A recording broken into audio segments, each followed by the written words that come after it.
Gua yang syuting sinetron lama, dipanggilnya tetap nama Marcel yang terkenal. Jadi kayak zonk banget lo, gue yang syuting banyak, Marcel yang terkenal. So guys, sebelum lanjut nonton video ini, jangan lupa ya, like dan share ke teman-teman kalian. Tekan tombol subscribe-nya, nyalakan bell-nya atau loncengnya. Thanks guys! Hai semua tetangga-tetanggaku yang gua sayangin dan gua kasihin. Apa kabar semuanya? Semoga semuanya dalam keadaan sehat, aman.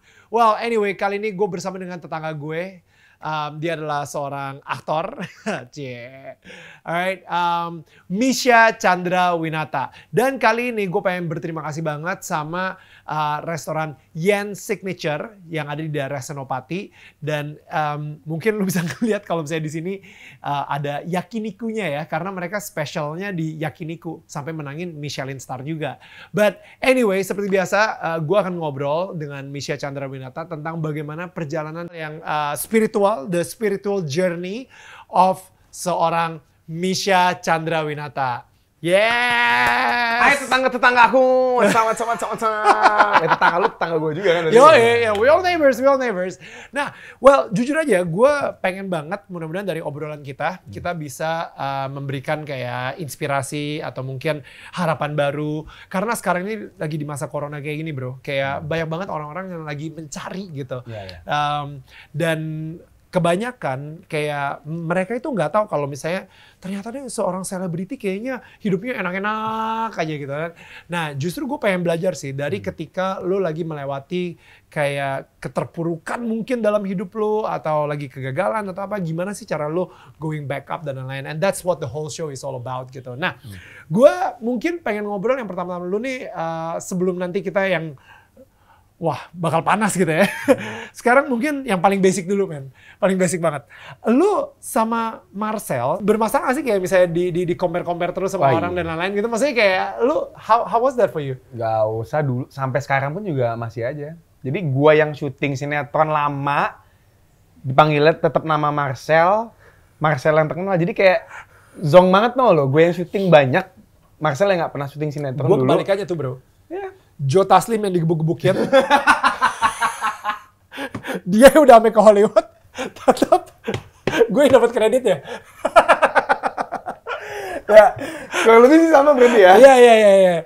Jadi gue ngerasain jadi orang itu. Jadi kayak gue di mana-mana dipanggilnya Marcel. Bilang, "Enggak, gue adeknya." "Kamu punya adek?" Oh my god, ampun. Gue yang syuting dia yang terkenal gitu loh. Terus kayak kemarin juga banyak banget endorsan Instagram. Sorry banget ya Sel, tapi Instagram gue followersnya lebih banyak dari lo. Tapi dia terus yang dicari karena dipikir tuh, oh Marcel yang main di sinetron terus soalnya Misha yang jarang aktif di TV. Nah itu gue yang main. Followers gue lebih banyak, tapi kenapa dia yang ditawarin terus? Jadi ya nyebelin aja sih kadang-kadang. Tapi gue sayang lo Sel. Tapi sebel gitu loh. Sayang tapi sebel. Lo nggak tahu ya, dulu emang ada saatnya ya dimana kita kayaknya sempat ketemu di banyak lah ya. Catatan akhir sekolah itu si Marcel kan. Dan habis itu kalau lu apa sih namanya? Gue dulu tuh sama almarhum Didi Petet, judulnya gue juga hampir lupa judulnya apa. Saking lamanya. Apa artinya cinta sama Shandy Aulia sama Rizal juga. Ya. Oke. Dan jadi kayak kayaknya tapi kan zaman-zaman MTV dulu gue interview Marcel, lu mampir kayak gitu dan lain-lain. Dan itu sulit banget sih ngebedain kalian sih. I'm so sorry. I mean like, you guys are it's really hard gitu ya untuk nge-differentiate kalian gitu. Itu impact-nya gimana sih bro? Kayak sekarang ini lu udah dewasa, ya udahlah ya. I don't care. You know, I'm Misha, dia Marcel, we have our different lives. Cuma waktu growing up tuh seperti apa? Susah banget. Apalagi kalau ngomongin masalah bukan dari dunia pekerjaan doang ya. Dari dunia kayak Marcel lebih pintar karena dia kelasnya IPA. Terus Marcel punya pacar dulu daripada Misha. Terus Marcel yang lebih bandel dalam arti dia tuh yang emang lebih gampang bawa dirinya sendiri ke sosial. Kalau gue tuh yang diem, nggak banyak ngomong. Gue kayak ngeliat, aduh ini siapa, malu. Gue tuh orangnya tipenya malu banget soalnya. Makanya pas waktu dapat tawaran untuk syuting tuh kayak, gue gak bisa. Soalnya gue bukan talkative banget orangnya. Sedangkan si Marcel tuh talkative banget. Dan dia bandelnya minta ampun. Kayak bandel banget. Dia sering banget kayak tempat-tempat yang aneh-aneh. Dulu ya Sel. Sini bilangnya nama gua gitu. Jadi kayak orang mikir kayak Misha yang bandel tuh, Misha yang bandel. Orang Marcel yang kesana, masa gue yang kena sih gitu. Jadi, tapi sekarang gue embrace, gue sayang sama Marcel. Tapi sebel gue. Ini temanya gue hari ini, sayang tapi sebel. Gitu. Dia udah ngomonginnya kayak 30 kali barusan. Ini just like 5 minutes. Tapi sebel gue. Tapi gue sayang banget sama dia. Gue sayang banget sama dia. Tapi dia akhirnya merit duluan. Dia menentukan pilihan hidupnya duluan gitu. Bro, that's crazy man. Padahal orang mikirnya kayak, wah ini sih kayaknya kalau misalnya yang lebih baiknya Misha gitu udah pastilah kayaknya Misha yang bakal merit duluan gitu ya. Buktinya sampai sekarang enggak. Yo, dia udah merit duluan. Dia udah merit berapa? 2 tahun ya? 2 tahun, 3 tahun ya? 3 tahun. Oh, dude. So, what happened in that area, man? Gak tahu deh. Tahu deh, itu sedih. Jadi sedih. Ya, tapi lucunya tuh, jadi istrinya Marcel tuh dulu pertama kali gue yang targetin duluan. Nah, ini cewek lucu nih. Waktu masih di kampus. Oke. Gue minta sama temen gue, kenalin gue dong tuh cewek siapa sih gitu. Akhirnya nggak ada yang kenal, jadi gue gak kenalan sama dia. Terus next few years tiba-tiba, gue kenal nih sama cewek ini. Udah, ini cewek waktu itu mau gue ajak kenalan Sal, tapi gue nggak ketemu. Soalnya akhirnya dia duluan yang kenal. Ya bukan artinya berebut ya, enggak. Ya, Tapi ya udah emang jalannya Tuhan aja. Tapi bro, kalian sebagai kayak twins gitu, lu punya tipe yang sama gitu? Beda. Ternyata tipenya kita beda banget sih. Beda banget. Gua kurang suka dengan yang terlalu tinggi. Gue lebih sukanya yang mungil-mungil. Oh iya. Karena kelihatan tetap muda dan lucu. Iya. Kelihatan ya dari historinya. Ya historinya kelihatan kan. Semuanya sama bentukannya gitu. Nggak ada yang beda.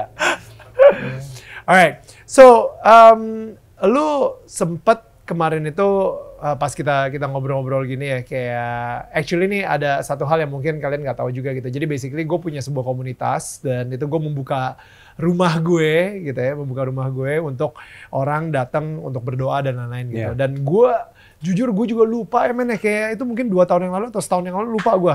3 tahun itu. No way. 3 tahun yang lalu ya? I was still with. Ya, sama dia. Exactly, sama Mila.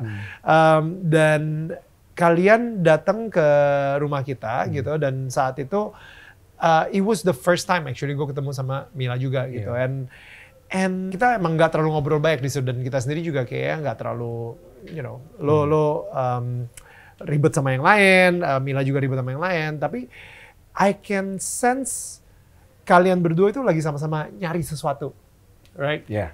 So, tell me about that spiritual journey gitu. Dimana lo awal-awal banget, lo mendadak bisa deket sama Tuhan tuh dari mana? Ceritanya gimana? Gue denger kayak, gue baca di infotainment, di berita gitu, dari mimpi, didatengin mimpi gitu kan. Like, can you tell me what happened? Sebenarnya sih pacaran sama Milan hampir kurang lebih 4 tahun. Oke. Dan selama 4 tahun itu kita emang berusaha untuk menjadi orang yang lebih baik menurut versi kita. Oke. Tapi kita nggak pernah tahu kalau sebenarnya kita nggak bisa menjadi versi kita yang paling baik kalau bukan ada Tuhan dalam hubungan. Mau itu kerjaan, mau itu pacaran, mau itu keluarga. Nah, kita mencoba terus tuh kayak coba masukin Tuhan deh, kita coba masukin Tuhan terus. Masukin Tuhan deh aja tuh udah salah. Tuhan tuh mestinya jadi prioritas paling pertama gitu. Bukan, coba deh, coba. Tuhan tuh nggak coba-coba. Tuhan tuh absolute gitu loh. Dia udah konkret banget. Wow. Dan saat itu tuh kita nggak tahu itu. Kita cuma bilangnya, ya coba masukin Tuhan. Kita malah bikin peraturan sendiri. Yaudah nggak apa-apa kali ya kalau kita minum alkohol gitu. Nggak apa-apa kali ya kalau kita keluar sampai malam. Nggak apa-apa kali ya kalau kita telat untuk ada acara. Dan yang lain-lainnya. Dan nggak bisa tuh kayak gitu. Kita cuma masukin setengah doang dari apa yang kita tahu tentang Tuhan. Padahal semuanya itu jelas ada di Alkitab. Kita tinggal baca aja, kita ngelakuin saat teduh, misalnya salah satunya. Tapi kita nggak ngelakuin, kita cuman kayak, kita datang hari Minggu ke gereja nangis waktu nyanyian, terus waktu hari Seninnya kita udah balik lagi ke diri kita yang dulu gitu, dan kita nggak kenal lagi, kita nggak mau mencoba. Tapi setiap kali kita punya problem, kita tahu nih kita nggak bisa selesaiin problem ini tanpa Tuhan. Tapi kita nggak pernah berusaha untuk kayak, yaudah kalau gitu kira-kira Tuhan maunya kita apa? Kita nggak pernah punya pertanyaan gitu. Kita pertanyaannya harus apa yang kita lakuin, tapi bukan ada Tuhannya. Tapi Tuhan itu cuman kayak jadi salah satu alasan kita pacaran tuh sebenarnya kenapa sih, buat apa? Wow. Kita cuma buat lu sayang sama aku sayang sama kamu sayang sama aku, tapi kita berdua nggak sayang sama Tuhan. Itu tuh yang kita dapet tahu akhirnya tuh belakangan itu. Karena pada akhirnya kita harus sayang sama Tuhan dulu, cari Tuhan dulu, baru cari pasangannya gitu. Bukan kebalik, kita udah prioritasnya udah kebalik banget. Ya, lu awal-awalnya banget sebenarnya pas lagi pertama kali awalnya banget deh pacaran sama Mila gitu ya. Lu sebenarnya udah ada kedekatan itu belum sih sama Tuhan? Ada sih, cuman nggak 100%. Oke. Dan kita selalu ngomong sama diri kita sendiri, kita deket sama Tuhan, kita deket sama Tuhan, kita deket sama Tuhan. Cuman pada kenyataannya saat itu, gue harus bilang jujur, emang kita nggak sedekat itu. Di antara keluarga lo, let's track back a little bit gitu ya. Di antara keluarga lo yang paling spiritual menurut lo siapa? Kayak misalnya di antara kalian ada Nadine, ada lo, ada Marcel, ada bokap sama nyokap gitu misalnya. Mungkin semua equal kali ya. Oke. Tapi gue tuh emang terlalu sensitif orangnya. Oke. Sama orang juga sensitif dan sama agama juga sensitif. Jadi pacarannya tuh baru umur 18. Oke. Telat banget. Dan sisanya juga pun kayak yang ke gereja gue doang. Marcel juga ke gereja, Nadine juga ke gereja, bokap nyokap juga ke gereja. Paling pas waktu Christmas, tahun baru, ada acara-acara tertentu. Cuman yang kalau emang setiap minggu ke gereja, itu rata-rata gue. Tapi gue pun datang ke gereja saat itu cuman kayak datang, duduk, diem, denger. Tuhan maunya begini-begini, akhir zaman udah deket. Wah, parah.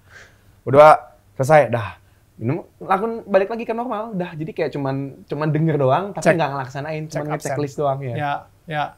Dan jadi itu jadi sebagai sebuah ritual kali ya. Ritual doang, jadi rutinitas doang. Padahal kenyataannya setiap hari kan kita harus berdoa, setiap hari kita harus berkomunikasi sama Tuhan, dan hubungan Tuhan itu tuh dibangun bukan cuma sehari 2 hari, cuma proses, butuh waktu lama.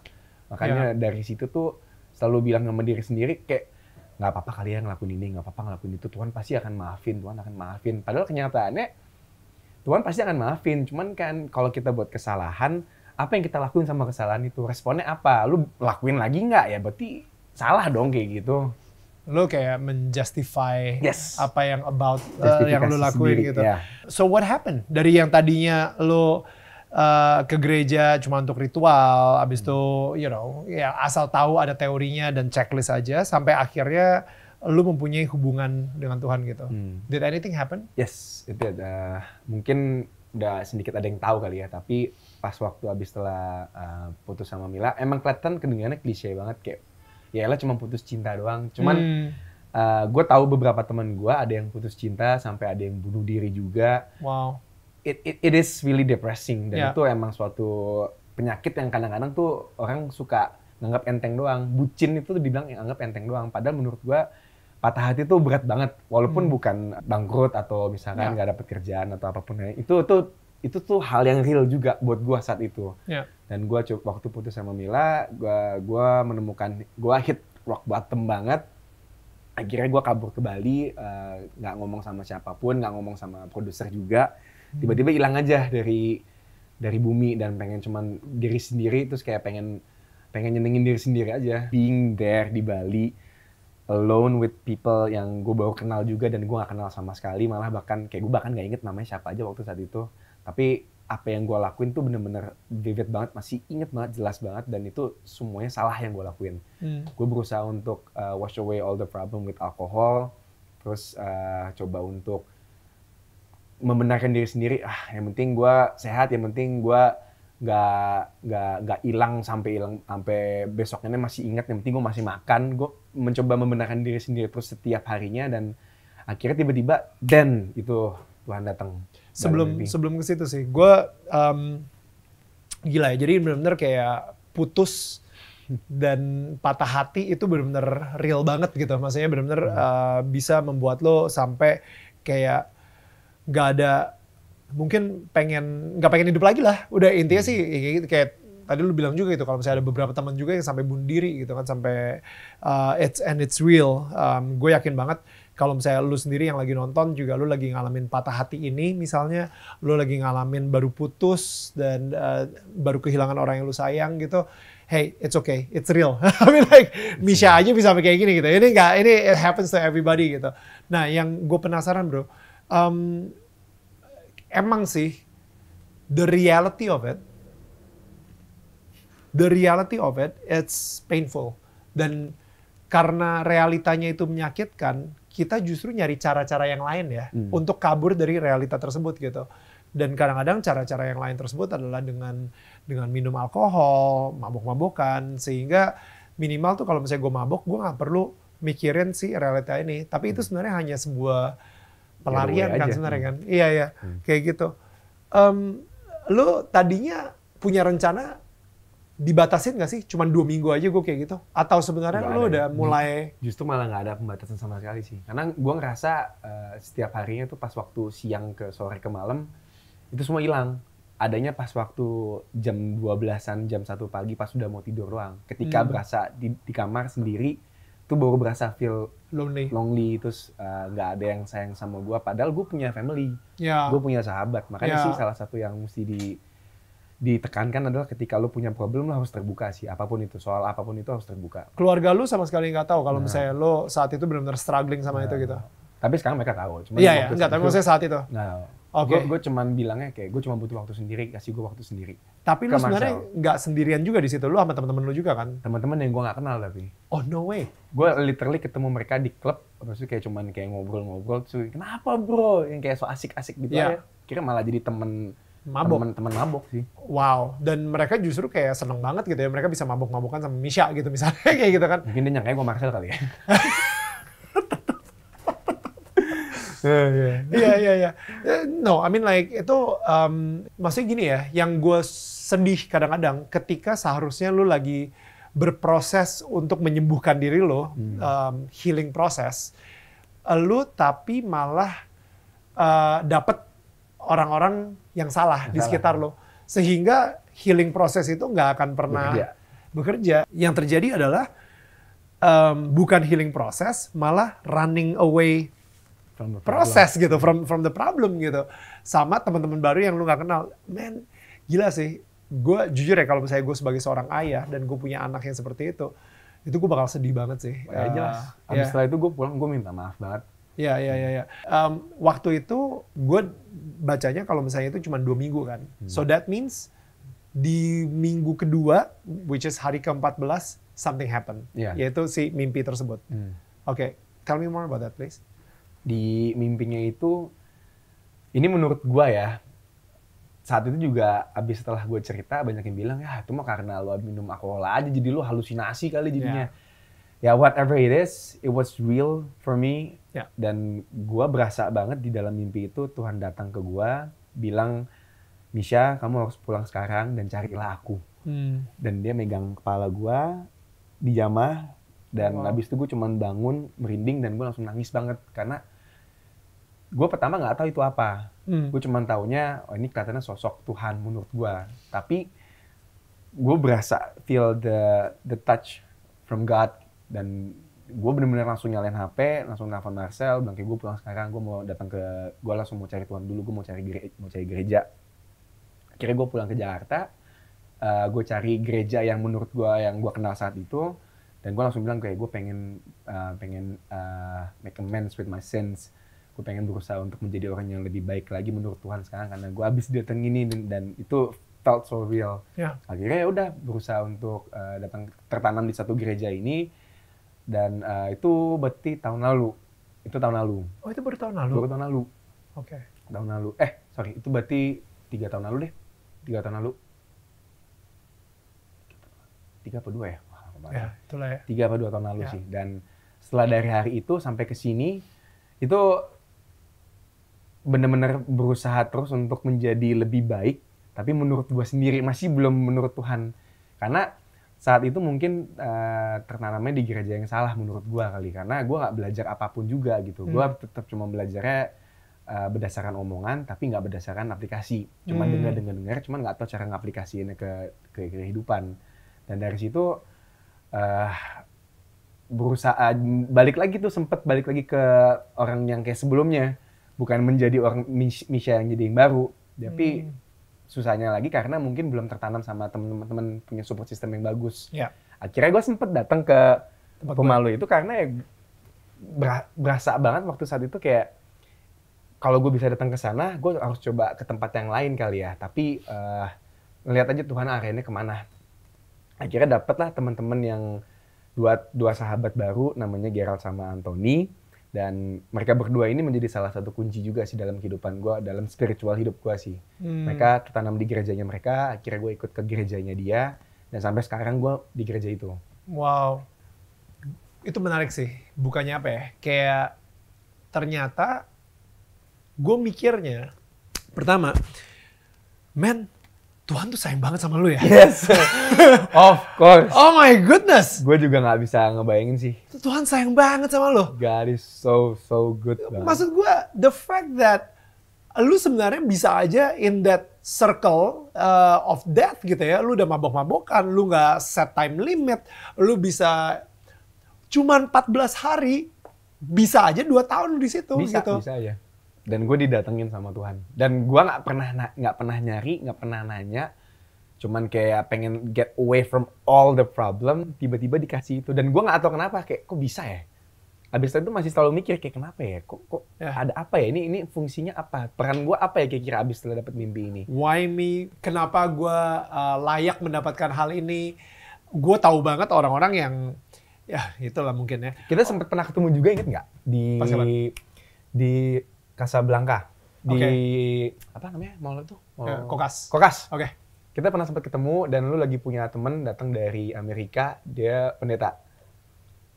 Abis itu gue nggak ada rencana untuk ketemu sama lo, kita juga nggak terlalu sedekat itu, tapi gue lagi in that coffee place, and then you came, terus tiba-tiba temen lu sama pendeta itu bilang kayak kelihatannya lu lagi ada problem deh.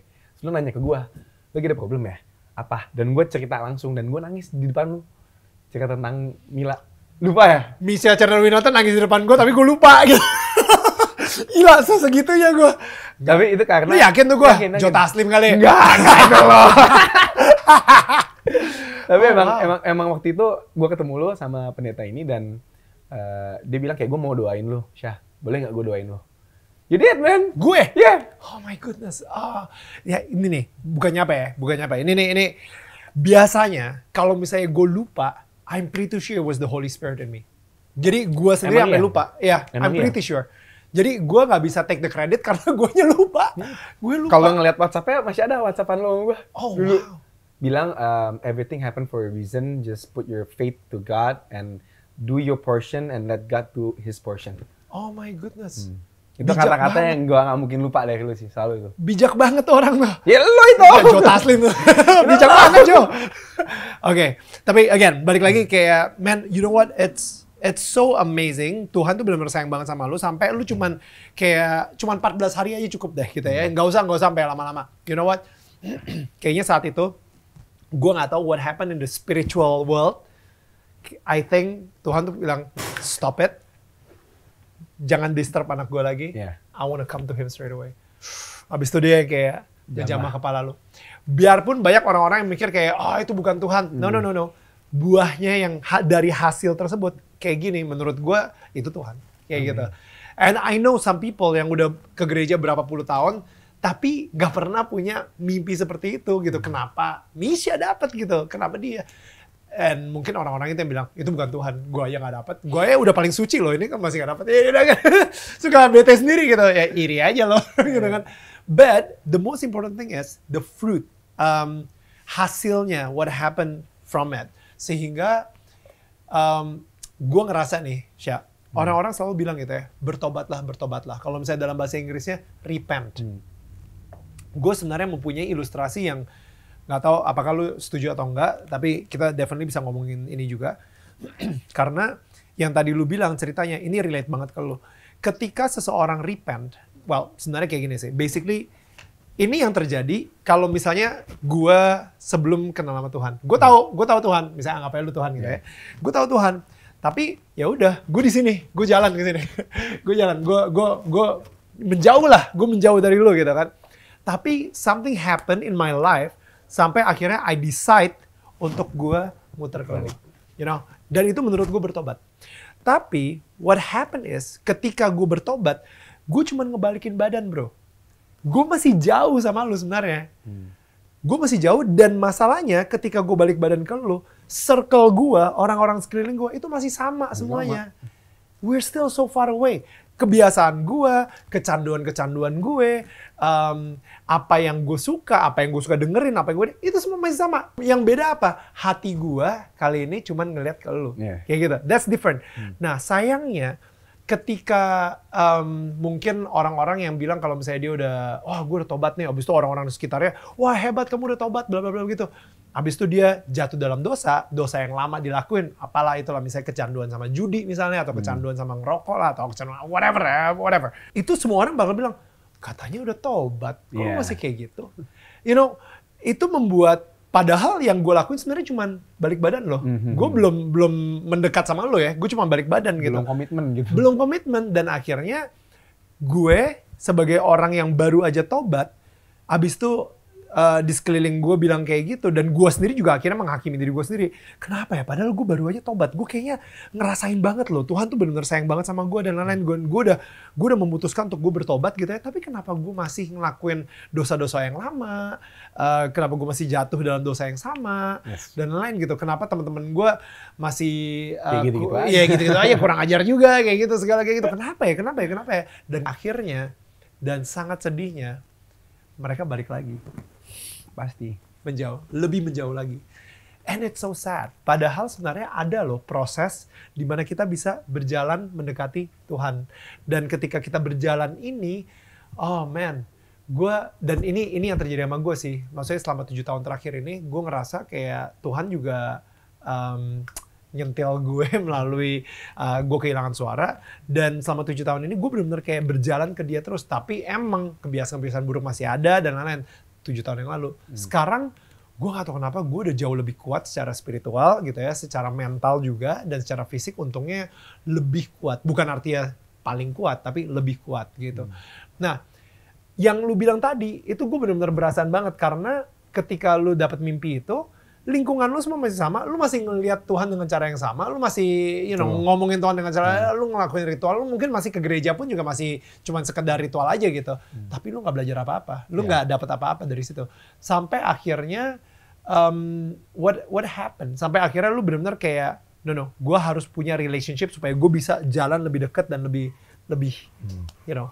Itu, thanks for the question though. Itu bener-bener kejadiannya adalah tahun ini sih. Awal mula corona, karena abis setelah dikasih mimpi, tapi gue bener-bener bersyukur banget abis setelah semua yang udah gue lakuin yang menurut gue salah, gue tetap masih dikasih pekerjaan. Dan itu gue gak pernah bersyukur. Gue cuma mikirnya, duh gue gak ada kerjaan nih, gimana nih, pusing nih, stres gitu. Tapi gue masih dikasih pekerjaan, gue masih dikasih orang tua yang sehat, gue dikasih kakak-kakak yang sangat sayang sama gue, dan gue gak bersyukur tuh untuk masalah itu. Gue masih jadi sedikit balik lagi gue yang dulu, sama kayak tadi lo bilang, gue bertobat, tapi cuman balik badan, so kok lo gini-gini, balik lagi gue, sama lagi. Titik turning point yang kedua, dan sampai sekarang gue masih bisa bilang diri gue sangat kuat untuk bisa ngelawan semua hal-hal yang duniawi, karena kali ini gue bener-bener bilang kayak, Tuhan, gue pengen menjadi murid Tuhan. Apa yang harus aku lakuin? Tunjukin please jalannya Tuhan. Wow. Akhirnya gue dikasih sama temen gue 2 ini yang menjadi support system gue. Yang setiap harinya gue pasti ngobrol sama mereka. Setiap malam pasti sebelum tidur gue pasti membuat saat teduh.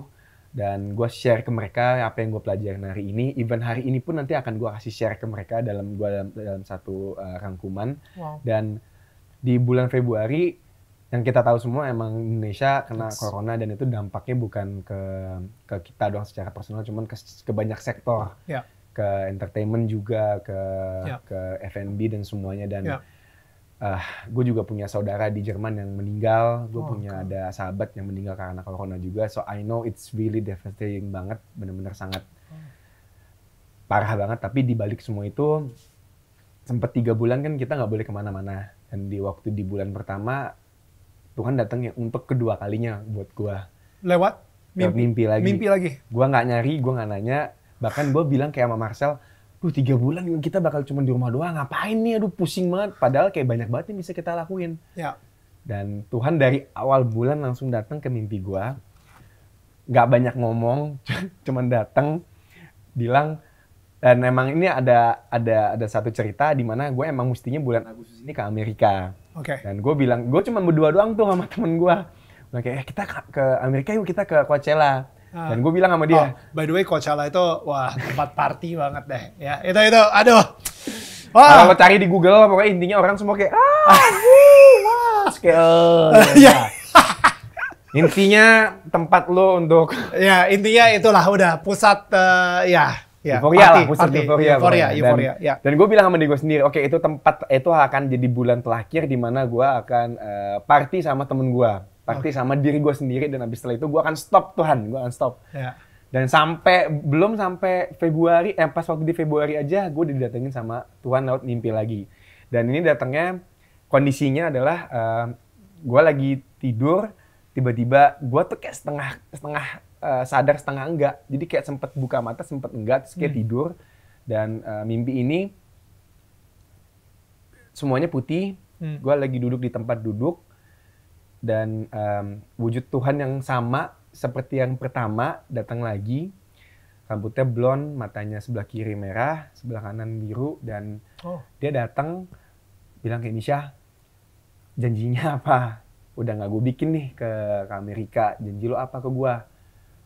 Apa ya Tuhan? Yang janji lo apa? Jangan bilang lo lupa. Bilang kayak, apa ya? Yaudah lo tunggu di sini, gue panggil orang yang bisa ngasih tahu lo kalau lo harus berubah. Tuhan cabut, Tuhan baik lagi, tiba-tiba di belakang jubahnya Tuhan, sorry banget ya Mil, nama lo disebut, tapi ada Mila, mantan gua, keluar dari jubahnya bilang kayak, Hai Syah, kayak, loh Mil ngapain di sini? Tuhan bilang katanya kamu bisa dengerinnya aku doang. Hah, kenapa kayak gitu? Nggak tahu, Tuhan yang nyuruh. Kayak dia duduk, bilang, Syah, janjinya apa? Kata Tuhan, janjinya apa? Katanya kamu akan nyari dia kan setelah kamu pulang dari Amerika. Well, guess what? Sekarang Tuhan nggak bikin kamu ke Amerika. Jadi, ayo dong cari Tuhan. Aku cuma diem doang, dan Mila ngomong di situ, di dalam mimpi itu Mila ngomong, kita berdua, aku sama Tuhan nggak ngelakuin ini buat diri kita, tapi kita ngelakuin ini juga bukan buat kamu ngelakuin buat diri kamu sendiri dan buat ke Tuhan. Habis setelah itu aku cuma diem, di dalam mimpi itu aku cuma diem ngeliat dia. Habis itu kayak, yaudah aku pergi dulu ya. Bilang kayak, tunggu sebentar. Nah kenapa? Aku mesti gimana? Kamu tahu kok kamu harus ngapain. Habis itu cuma Mila cabut, terus Tuhan cuma ngeliat, tek, bangun. And that's what happened. And after that day, Februari sampai sekarang, gue bukan orang yang holy. Gue juga masih orang yang berdosa. Kadang-kadang pikiran gue adalah musuh terbesar gue, dan masih suka banget playing tricks on me. Tapi setiap kali gue telah melakukan dosa, mau secara sengaja dan nggak sengaja, I always pray to God. Gue berterima kasih banget gue diselamatkan terus dan menerus, dan dari hari itu gue jadi lebih dekat sama keluarga. Gue bisa menjadi orang yang baik menurut Tuhan, dan gue nggak berusaha untuk nunjukin ke orang, tapi gue berusaha cuma nunjukin ke diri gue sendiri dan ke Tuhan. Dan orang ngeliat semua sendiri sekarang, dan mereka bilang kayak, Syah, kok lo berubah sih sekarang gitu. Kenapa? Gue nggak tahu. Karena Tuhan bro, karena God is good. God is really really good ke gue. Dan gue pengen banget share semua itu, kebaikan itu ke orang yang terdekat, salah satunya which is ke keluarga gue dan ke Marcel, ke Nadine. Dan itu yang mereka dapetin sih. Dan gue sangat berterima kasih banget karena Marcel tuh sekarang bisa ngelihat, dan dia tuh juga bukan yang gue tau lu paling cuman nanti kayak waktu itu lu datang Tuhan, habis itu nanti lu balik lagi ke dulu. Nah kayak gue gak akan balas itu dengan kayak enggak, gue gak akan kayak gitu, gue gak akan kayak gitu. Gue cuma bilang kayak, gue cuma senyumin kayak, Sel, yaudahlah, yang penting support gue aja. Dan selama beberapa bulan, hampir setahun ini, God is really good.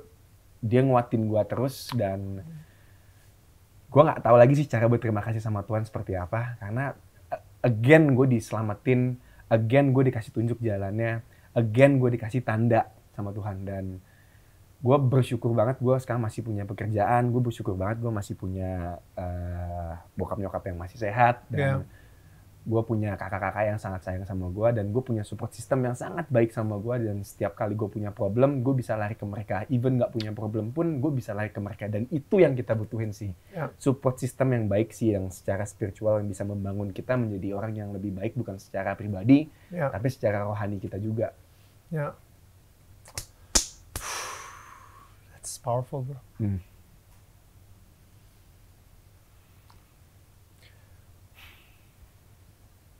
what is God saying to you right now? I feel like his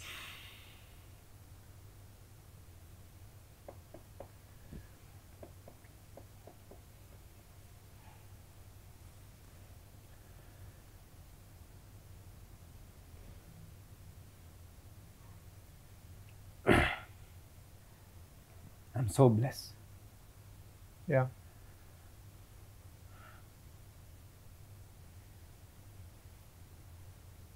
Okay. It's okay.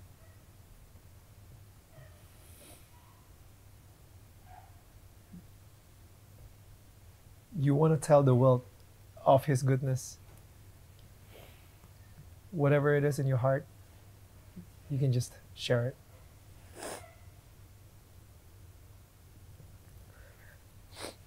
Kayak gue yang pengen gue omongin sebenarnya bukan karena apa yang terjadi di dalam mimpi, tapi sekarang tuh bener-bener mata gue tuh dibukain banget.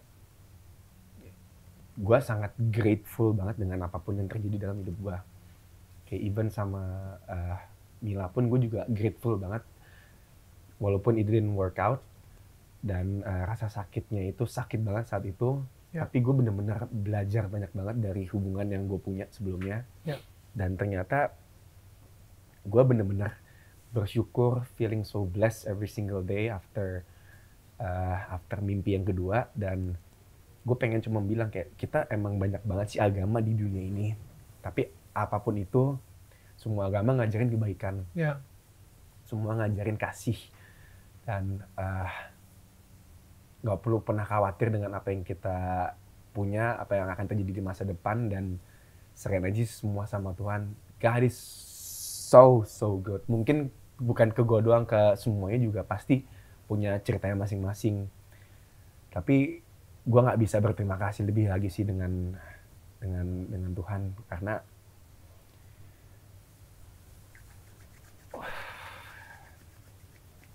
God is so good banget sama gue, sama keluarga, sama semuanya.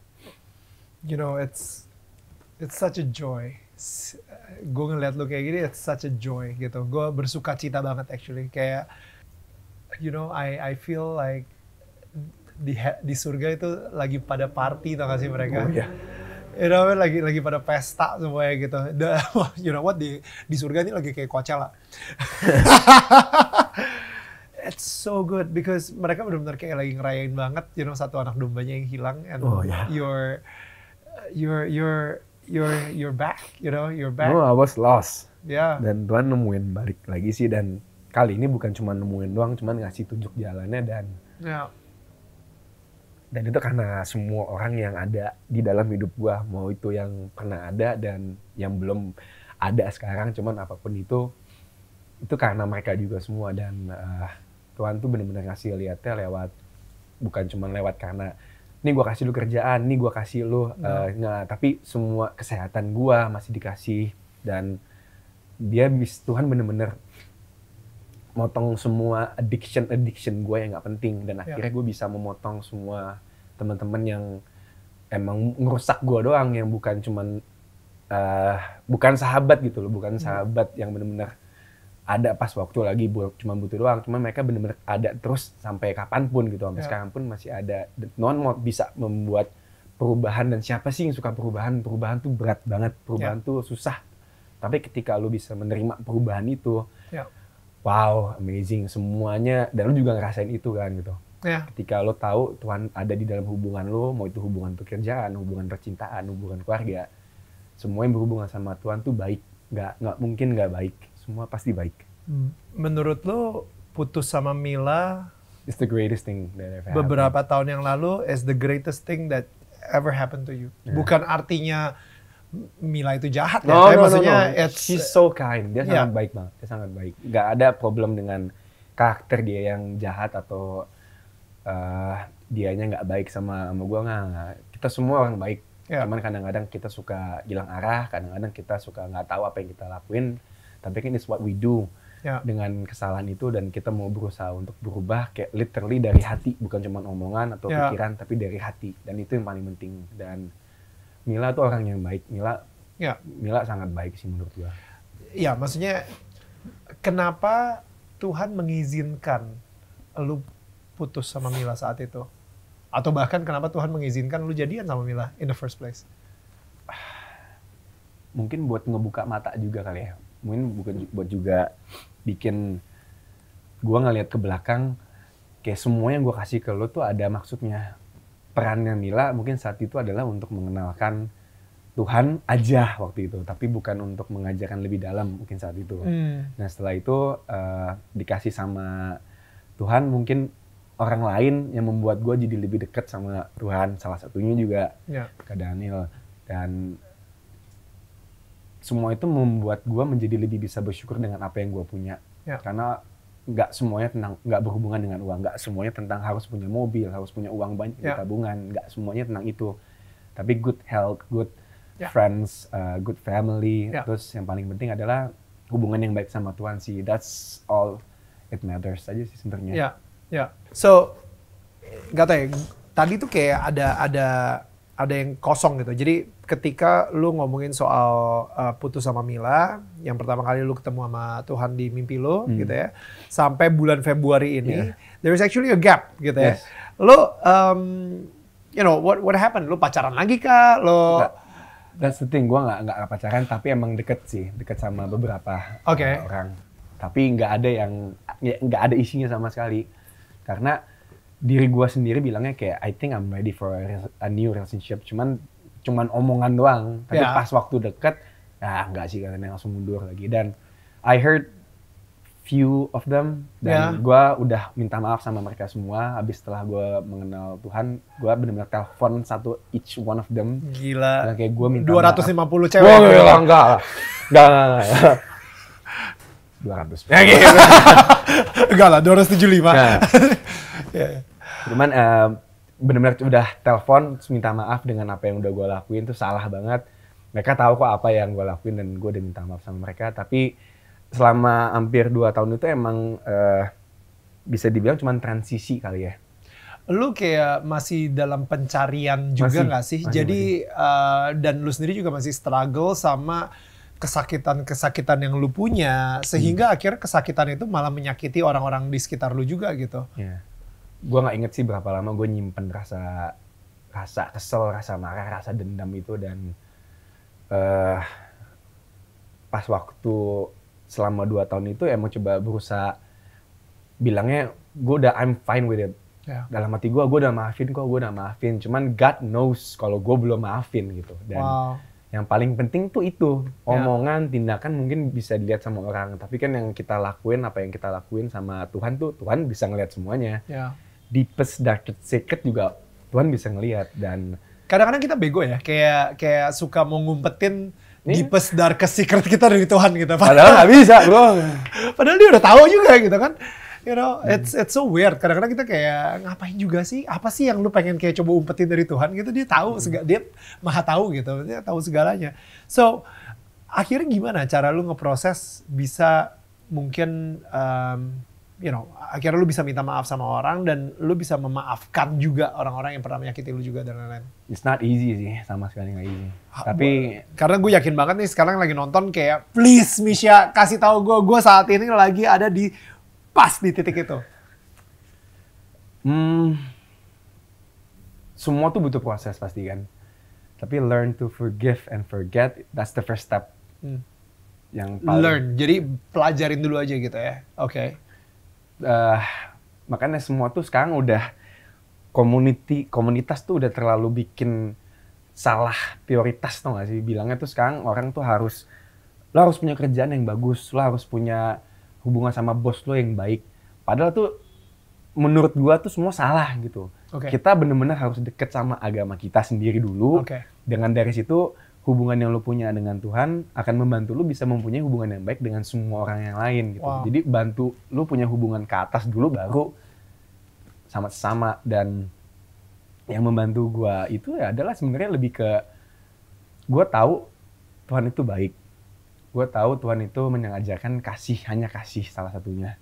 Dan ketika lo bisa mempunyai hubungan yang baik sama Tuhan, lo akan bener-bener dikasih jalan banget untuk lo bisa punya hubungan yang baik sama semua orang. Jadi cara memaafkan ya lo harus punya hubungan yang baik dulu sama Tuhan. Jangan belajar memaafin dengan kapasitas manusia lo, tapi kapasitas rohani lo.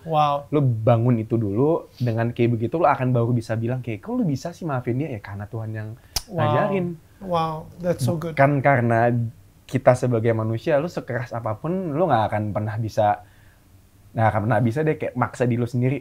Oke, gue maafin lo ya, tapi di belakang lo masih ngomongin dia buat apa? Kalau ini tuh gue bener-bener aku minta maaf bener-bener dari dalam hati dan gue nunjukin I'm trying to be friends again with them. Terus coba untuk share karena ini kebetulan saudara seiman, jadi kayak gue suka share ayat Alkitab gitu. Jadi bukan cuma dari sini sama omongan doang, tapi dari sini. Dari hati, ya. Dan tadi yang lu bilang ada satu penulis namanya Corrie ten Boom. Ini gue juga dengarnya dari khotbah, jadi kemungkinan besar gue salah gitu ya. Tapi ada satu saat dia ini adalah seseorang yang pernah ketangkep sama Nazi gitu ya di Jerman.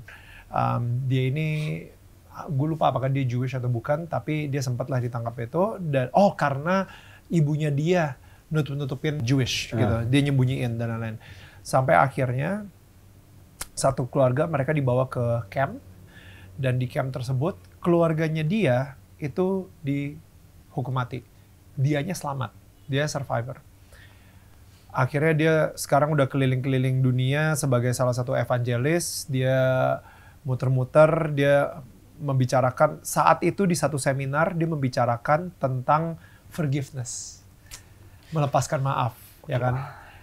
Sampai ketika dia ngeliat ada satu orang yang datang ke dia untuk salaman sama dia, bilang gue suka banget apa yang lo ngomongin soal forgiveness, dan dia sadar kalau itu the same SS guard yang ada di camp ketika keluarga dia dibunuh.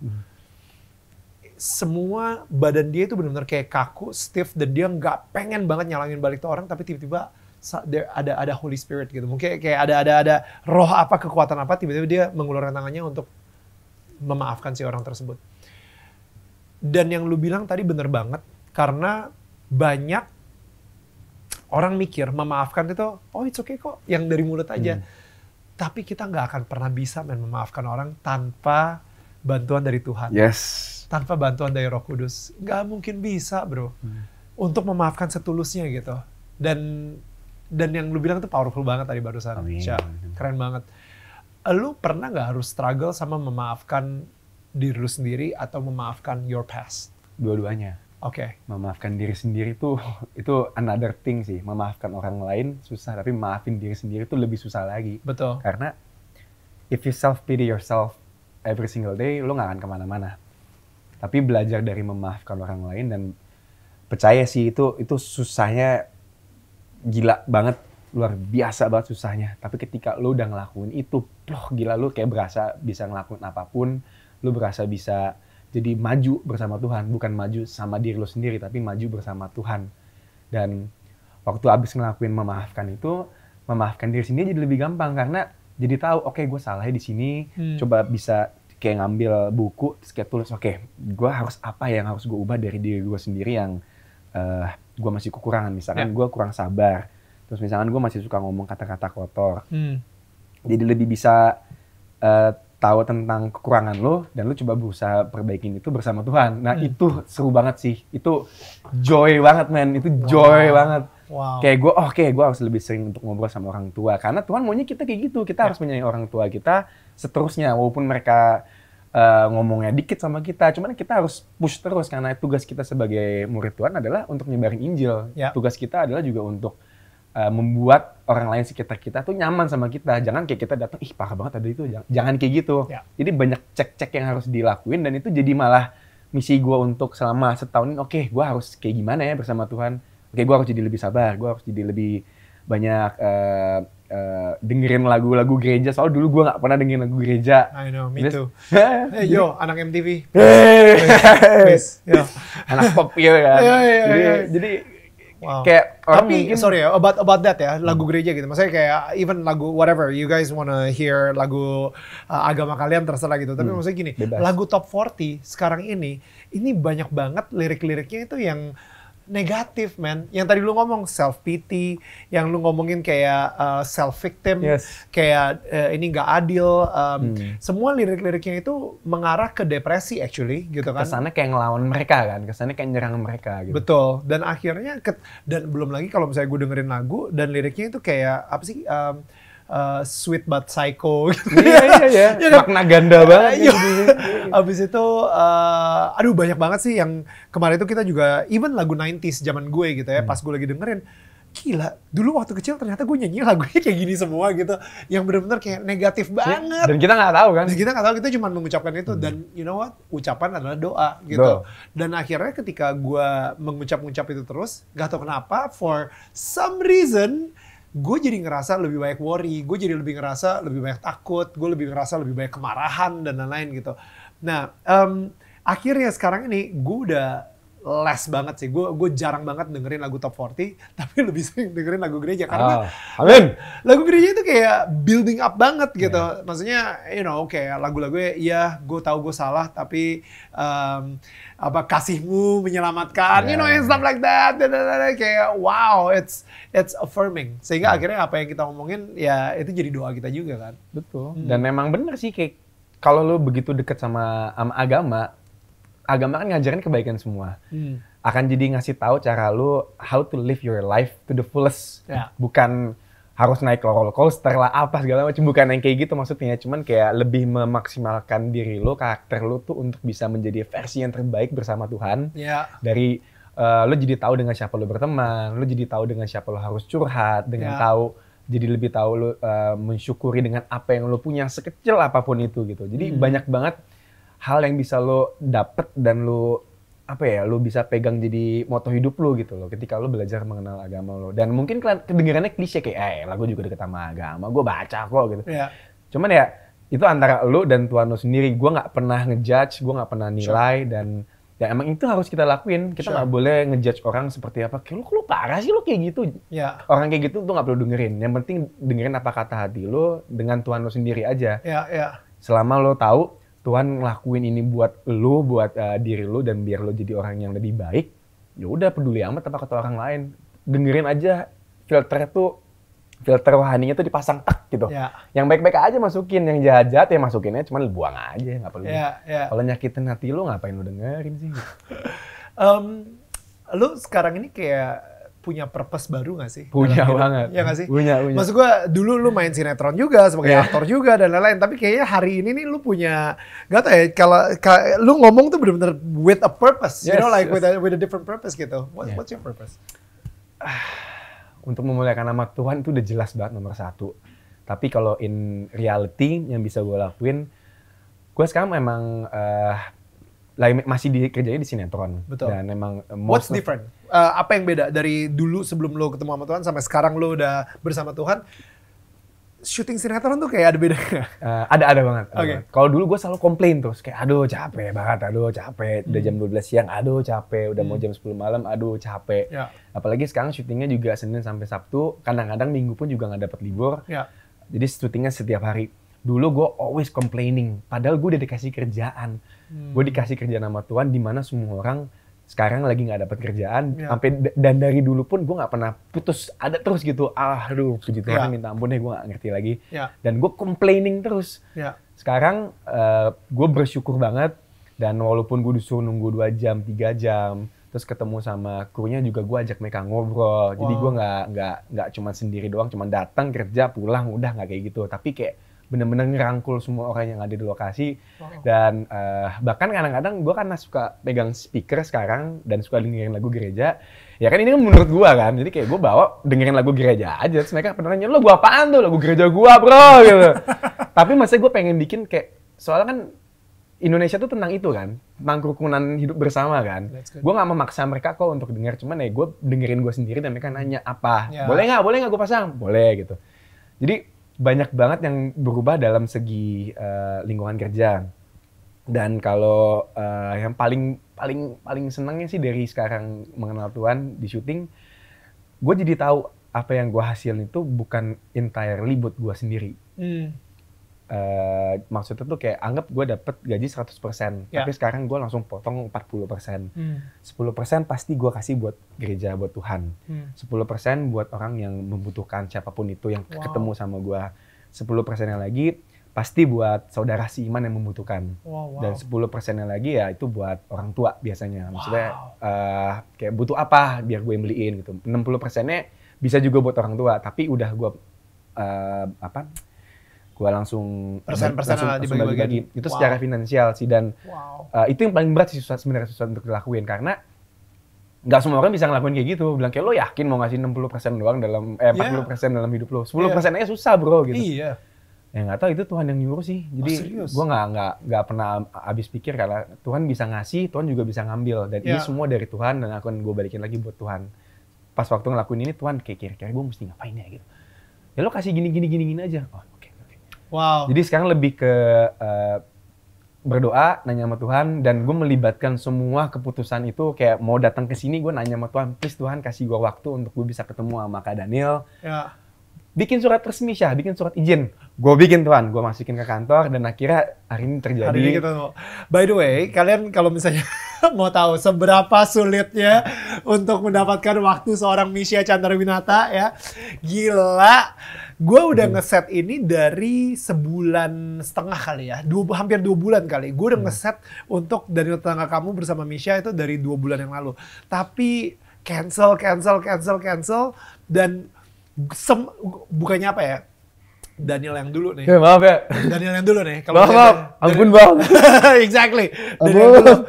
Nih anak apa tuh? Gak usah. Udah gitu kan. Daniel yang dulu. Ampun. Tapi Daniel yang sekarang nih, again karena udah ada purpose. Kayak gue ngerasa, kenapa ya? Gue jadi penasaran kenapa ya?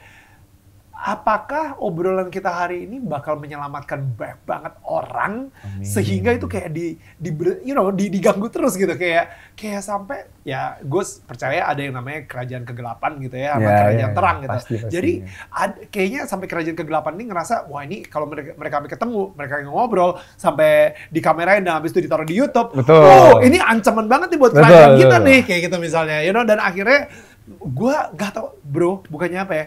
Gue jarang banget biasanya kayak ngejer. Ini gue kayak ngejer lu banget gitu. Gimana, bisa nggak? And I think, I think sampai hari ini, sampai sekarang ini, sampai detik ini, gue udah mulai ngerasa sih kayak pantesan. Like powerful banget. So, gue ngerasa bahwa agama itu kadang-kadang kata-katanya itu double meaning gitu. Ternyata agama sendiri sebenarnya artinya adalah lifestyle sebenarnya lifestyle. Dan yang lu tadi bilang itu, it feels like it's a lifestyle.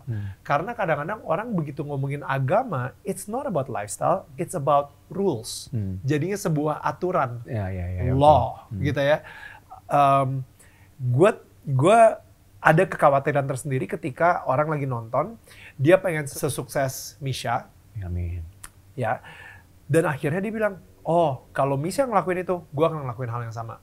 Dia akan ngasih 40% dari income-nya dia ke gereja dan lain-lain gitu.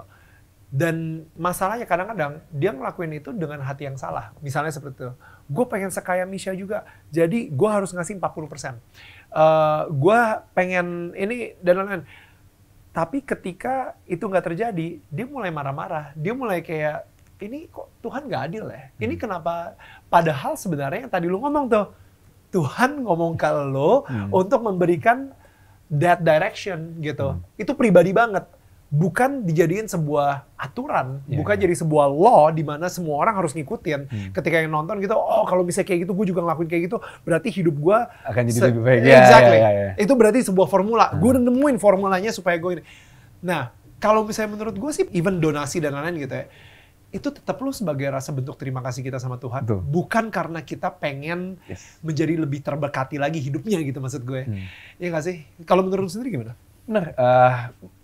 Jangan pernah ngelakuin hal seperti donasi atau misalkan yang kayak gue lakuin gitu, kesannya untuk dapetin imbalan balik dari Tuhan, apapun bentuknya ya. Wow. Tapi lu ngelakuin emang karena dasarnya lu pengen ngelakuin, without dapet imbalan sama sekali. Gue ngelakuin itu penuh dengan keikhlasan, gue ngelakuin itu penuh dengan ketulusan karena I wanna give back dengan apa yang udah gue dapetin. Karena selama ini gue nggak pernah mikir kalau apa yang gue dapet itu misalkan dapet duit 10 juta gitu. 10 juta, wah ada dapat 10 juta, wah bisa ngapain aja nih gue dengan 10 juta ini ya, gue misalkan 1 juta buat beli makanan, 1 juta buat ngasih ke apa ya, ke handphone baru beli gitu. Tapi nggak pernah terpikirkan sama sekali untuk ke Tuhan, paling pertama. Kedua, gue nggak pernah memberikan untuk ke orang lain yang lebih membutuhkan, karena di saat kita dapat berkat, orang lain mungkin nggak dapat berkat itu, dan kita harus bisa share keberkatan itu dengan orang banyak. Mau yang seiman maupun yang juga nggak seiman. Karena tugas kita di dunia ini kan adalah untuk saling membantu sesama manusia. Siapapun itu. Dan itu yang paling penting. Terlepas dari 40% yang kayak gue lakuin ya, gue ngerasa harus itu yang gue lakuin. Kalau gue bisa ngelakuin lebih, gue mau ngelakuin lebih deh. Karena di dalam Alkitab ada yang pernah bilang, Tuhan pernah bilang kayak kasihlah semua yang kau miliki kepada diriku. Gua sih belum bisa sih ngelakuin itu, belum bisa. Tapi kalau Tuhan nguatin gua terus, gua pasti akan bisa ngelakuin itu. Dan artinya apa sih kayaknya kasihlah semua yang kamu punya ke dalam ke aku. Itu artinya apa? Artinya as in like lu harus ngasih 100% dari income lu ke gereja kah? Atau what is the definition of that? Sebenarnya itu artinya bisa banyak banget ya. Dari baju yang kita pakai, sepatu, celana, kepada orang yang di jalan tiba-tiba lu ngelihat, wah dia nggak punya sepatu lagi, lu berani nggak ngasih sepatu lo? Terus dia nggak punya baju, lu berani nggak ngasih baju lo? Dia nggak punya celana, lu berani nggak ngasih celana lo? Itu bisa juga seperti itu. Tapi kalau in term of financially itu juga termasuk. Berani nggak lo ngasih semua ke misalkan ke sekolah yang membutuhkan dana, bukan ke gereja ya, tapi ke sekolah yang membutuhkan dana misalkan. Ke gereja pun juga untuk bangun gereja, berani nggak lo ngasih semua duit lo ke mereka gitu kan. Gua sih sekarang belum dikuatkan seperti itu untuk ngasih semuanya. Tapi gue berharap banget, gue meminta terus sama Tuhan, kayak tolong kuatkan Tuhan. Setiap hari gue minta kekuatan sama Tuhan untuk do things yang gue dulu nggak pernah nyangka gue akan bisa lakuin, dan sekarang gue bisa lakuin. Tadinya cuma bisa ngasih kayak dulu kalau perpuluhan, bahkan bukan perpuluhan, ngasihnya ngeliat dompet, ya dulu 50.000 aja deh. Ya udah cepet aja lah. Sama gue juga. Tapi kalau begitu banyak cepetnya gitu, ada 20.000. Ya nggak ada 20.000, ya udah gue kasih 100 deh. Sakit banget hati nih, ya ngasih 100. Emang susah ya, makanya dulu 10% aja kadang-kadang susah gitu. Cuman bukan artinya lo ngasih, tapi lo pasti akan dapat sesuatu yang baik, lebih baik. Enggak ya, belum tentu. Pertanyaan yang bagus itu adalah ketika lo ngelakuin semuanya dengan yang Tuhan mau, lo udah baca Alkitab, lo udah kalau misalnya di agama lain, lo udah baca Quran dan yang lain-lain, lo udah beribadah dengan baik, lo udah coba bertutur kata dengan baik, lo coba udah ngelakuin kebaikan, lo donasi sana, donasi sini, dan ternyata tiba-tiba lo dikasih suatu problem yang kenapa ya gue dapet problem ini, kenapa ya gue dapet cobaan ini, kenapa ya gue kok diginiin. Nah biasanya tuh orang kayak, wah gue harus ngapain nih, aduh kok kayak gini sih, gue udah ngelakuin kebaikan, gue udah ngelakuin ini semua, kenapa gue dikasih seperti ini. Man, itu Tuhan berarti lagi nguji kan artinya. Dan itu akan dites tuh, kayak lu seberapa dekat dengan Tuhan lo, beneran deket apa enggak. Walaupun Tuhan gak akan pernah ngetes keimanan lo, cuman dia ngasih problem ke diri lo tuh dengan sesuatu yang lo akan bisa handle. Gak mungkin lo gak akan bisa handle problem itu, dan ketika lo bisa nge-handle problem itu, lo akan tahu lebih diri lo lebih banyak lagi. Kayak ternyata gue bisa kuat kok, gue bisa menguatkan karena gue bersama Tuhan. Dan it's amazing how God works sometimes. Dan kita nggak akan pernah tahu, dan Tuhan tuh emang di luar akal sehat kita. Makanya kita jangan pernah berpikir sebagai kapasitas kita sebagai manusia, tapi kita harus berpikir secara ketuhanan, secara Tuhan. Jadi kalau misalnya gue bisa simpulin sih yang lu tadi ngomong soal financial gitu ya, menurut gue bro, lu udah berserah banget secara 100% finansialnya ke Tuhan. Sebenarnya udah gitu. Karena ketika lu bilang, Tuhan bilang kalau lu kasih 40%, lu ngasih 40%, itu aja udah luar biasa banget menurut gue gitu. You know like, kecuali kalau misalnya Tuhan bilang, tolong kasih 40%, tapi lu cuma ngasihnya 10%. Kan di Alkitab bilangnya 10%. Nggak apa-apa, itu bonus aja 30% ya kan? Dan itu karena gue mau ngelakuin, karena gue pengen ngelakuin sendiri aja. Tapi jujur ya, yang gue alamin abis setelah gue ngelakuin itu, gue dapat lebih banyak lagi, bukan secara uang, tapi gue dapat lebih banyak lagi dengan gue rasa syukur yang lebih tinggi lagi. Setiap hari gue bangun, gue bisa hadapin semua dengan senyuman. Gue ada problem baru kemarin ini, gue bisa tahu cara ngadepinnya dengan cara apa ya? Gue bersyukur dan terus bersyukur, dan ketika lo punya feeling itu, lo akan bisa ngerasain kayak, Tuhan kasih gue cobaan lagi sini, ayo tes gue gitu. Gue akan bisa lewatin semua dengan baik karena ada lo Tuhan. Wow. Dengan Tuhannya kita sendiri ya gitu. Dan wow. gue udah nggak pernah ngerasa nggak kecukupan. Gue cukup banget gitu dengan apapun yang gue punya. Dan kalaupun gue nggak bisa makan enak hari ini, nggak apa-apa. Paling minggu depan gue bisa mungkin makan enak. Walaupun cuma makan nasi, makanan dengan tempe doang, ya nggak apa-apa. Yang penting it's still food. Yang penting tuh makanan rohani lo tuh harus ada terus. Dan jangan kasih makanan yang jelek di dalam pikiran lo. Karena ini tuh musuh terbesar lo. Banyak yang mengharapkan gitu sih ketika mereka ngasih donasi atau perpuluhan dan lain-lain gitu ya. Banyak yang mengharapkan mendapatkan reward secara finansial balik lagi. Tapi sebenarnya ya finansial itu nggak ada artinya kalau misalnya lo waktu tidur malam gitu ya, lu nggak bisa tidur. Waktu malam-malam lu nggak bisa tidur, lu nggak tenang, hati lu nggak bersuka cita, misalnya lu nggak bergembira gitu misalnya, dan lu hidup dalam ketakutan terus, you know, like yang tadi lu bilang itu benar-benar kena banget sih, karena ketika lu memberikan, you know, ke Tuhan gitu ya, dan Tuhan membayar baliknya dengan kedamaian yang ada di hati kita. Yes. Ya nggak sih? Dengan sukacita yang kita punya, walaupun dunia ini lagi nggak pasti gitu, dilanda dengan sebuah ketidakpastian, tapi lu masih bisa bersukacita. Lu bisa mencintai orang-orang yang menurut dunia ini tidak layak dicintain. Misalnya kayak gitu, lu benar-benar ini. And yet all those things, love, peace, joy, patience, lu nggak akan bisa beli dengan uang gitu. Betul banget. You know, hanya Tuhan yang bisa ngasih lo. Gitu. And I like that. I like what you said gitu. It's really amazing. Nah, gue percaya juga bro ya.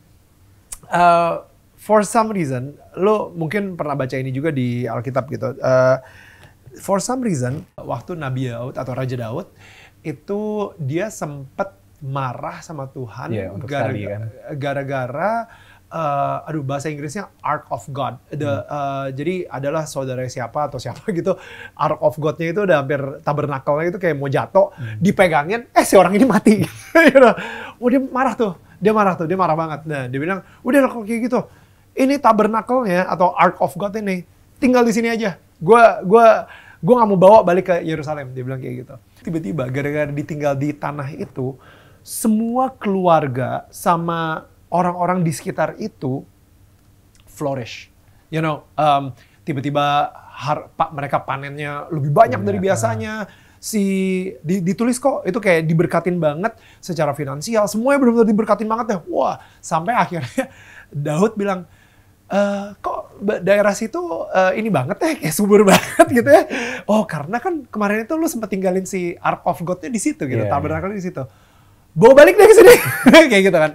Now, kenapa gue ceritain ini? Karena gue ngerasa ketika lu mempunyai hubungan yang sangat intim dengan Tuhan dan lu udah dijamah lah sama Tuhan dan lu sendiri juga udah merasakan kasihnya Tuhan dengan begitu luar biasa dan lu juga udah komit malahan kayak Tuhan, you know what, jadikan gue alatnya Tuhan supaya gue bisa lebih powerful lagi.